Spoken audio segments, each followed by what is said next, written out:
L'Ukraine vient de lancer un nouveau prédateur puissant dans ses cieux. Ce n'est ni un avion de chasse sophistiqué, ni un bombardier, ni un hélicoptère d'attaque, et il n'est pas non plus équipé de missiles puissants ou de mitrailleuses.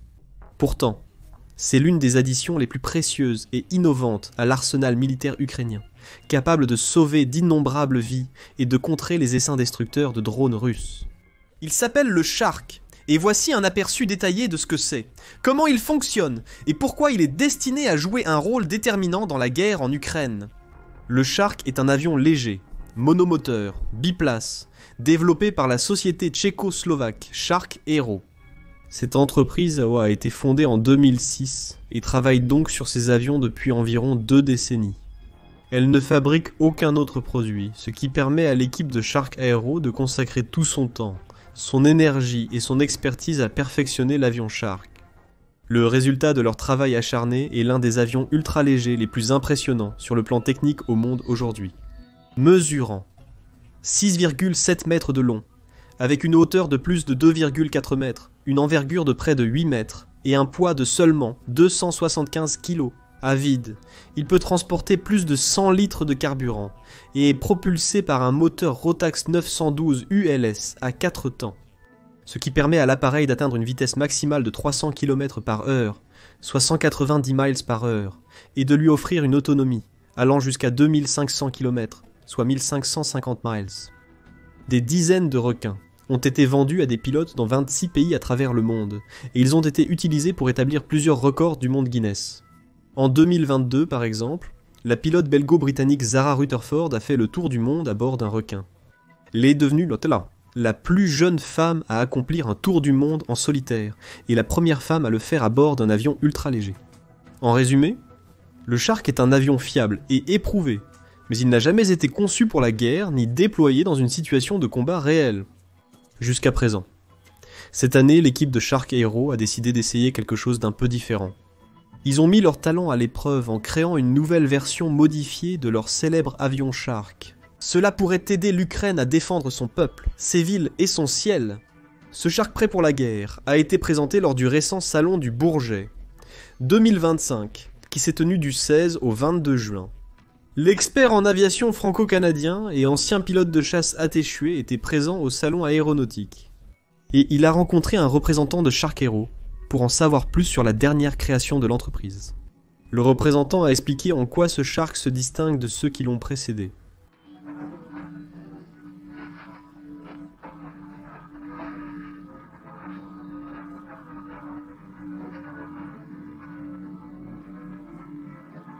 Oui, nous pouvons détecter les profils électromagnétiques de différents drones, comme les Sharks et les Hollants, tout ce dont ils ont besoin.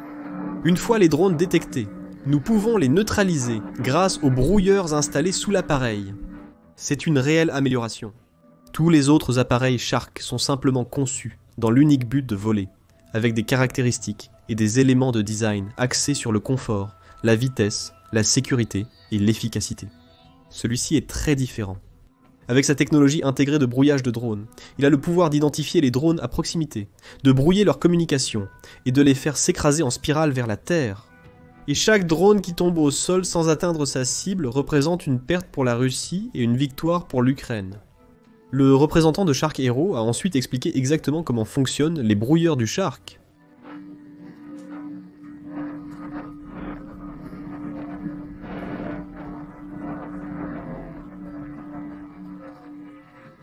Les 2 brouilleurs sont habilement dissimulés sous le fuselage de l'appareil, parfaitement alignés avec son centre de masse.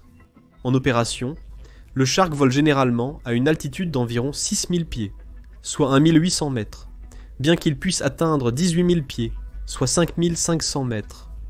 La portée de ces brouilleurs est d'environ 28 miles, soit 45 km.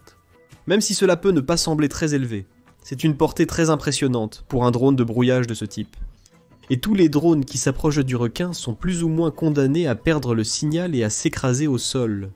C'est parce que la plupart des drones, comme les modèles Shahid et Orlan utilisés par la Russie, dépendent très souvent de la technologie système mondial de navigation par satellite, pour se verrouiller et naviguer vers leur cible, ainsi que des transmissions vidéo pour envoyer des renseignements du champ de bataille à leurs opérateurs.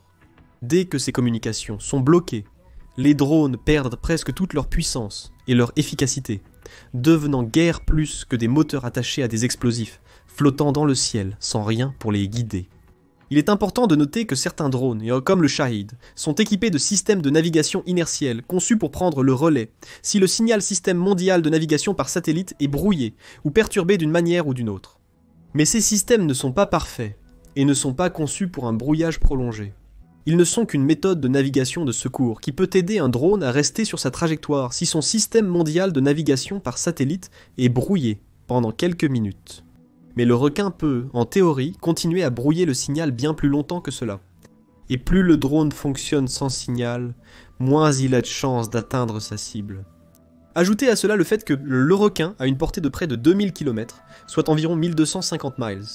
Combiné à la capacité de voler jusqu'à 12 heures, avec un seul plein d'essence, il est évident de voir à quel point cet appareil pourrait être efficace. Il pourrait patrouiller au-dessus de zones clés comme les villes pendant des heures, abattant drone après drone et sauvant ainsi de nombreuses vies. Il est également équipé d'un système de parachute de sécurité pour les situations d'urgence et d'un système d'oxygène embarqué pour aider les pilotes à respirer en haute altitude.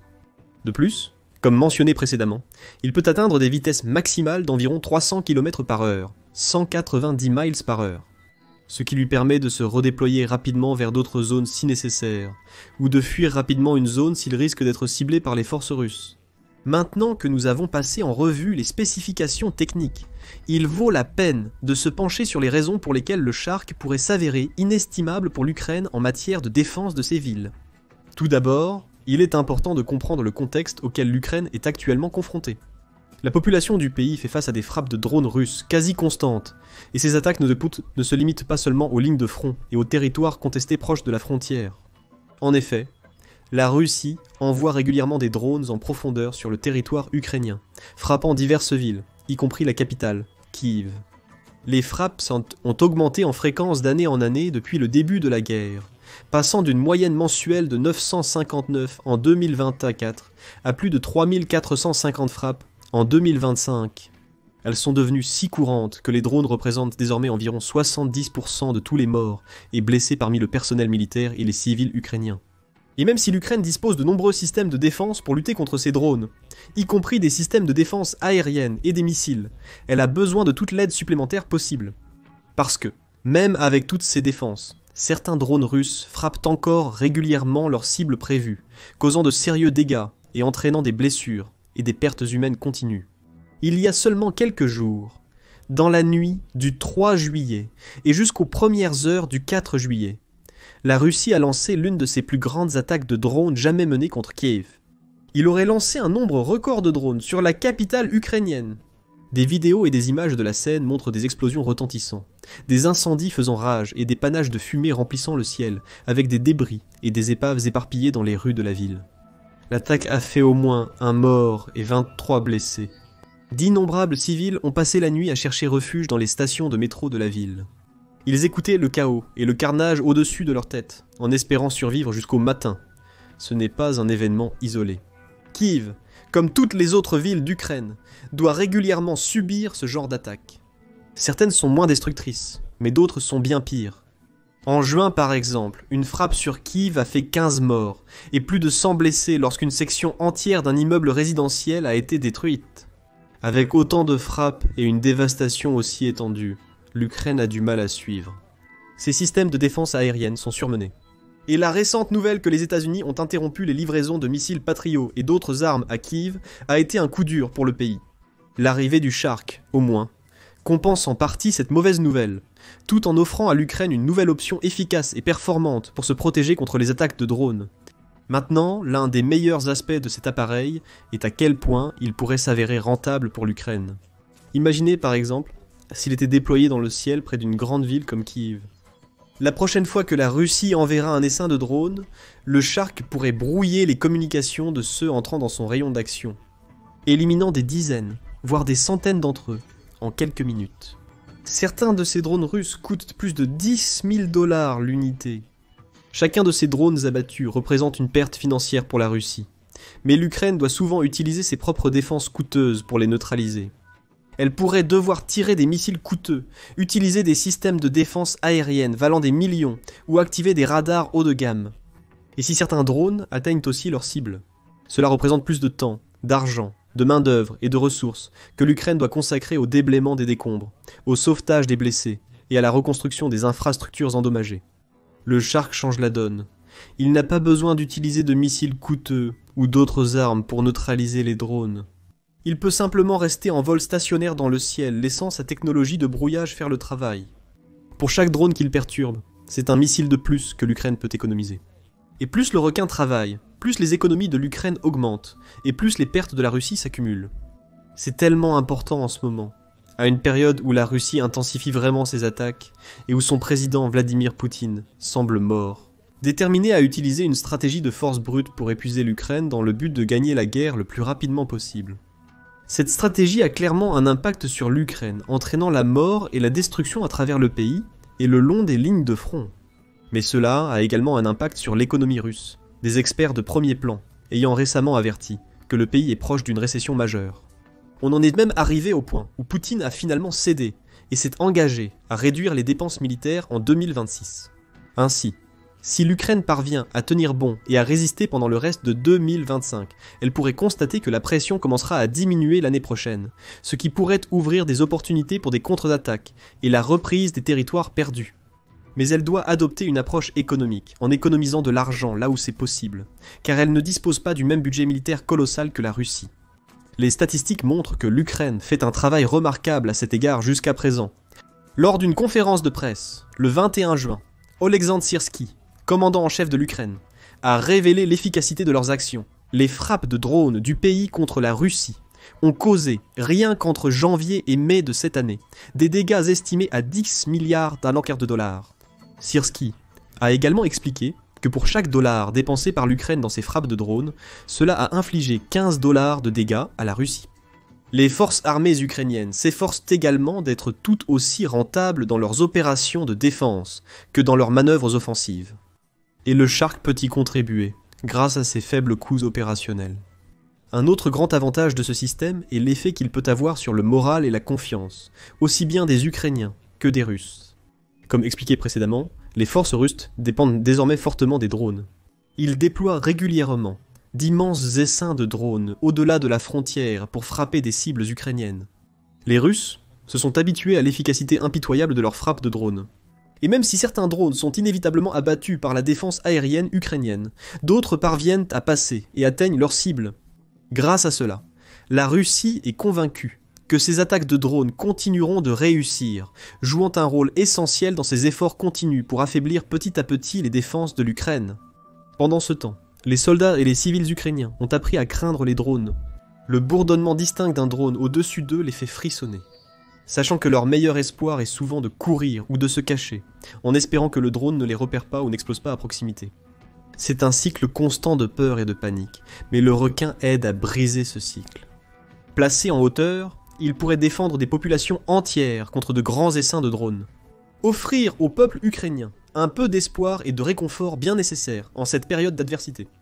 Le Shark est également un outil incroyablement innovant et flexible pour les forces armées ukrainiennes, leur permettant d'expérimenter et d'ouvrir de nouvelles voies de défense stratégiques.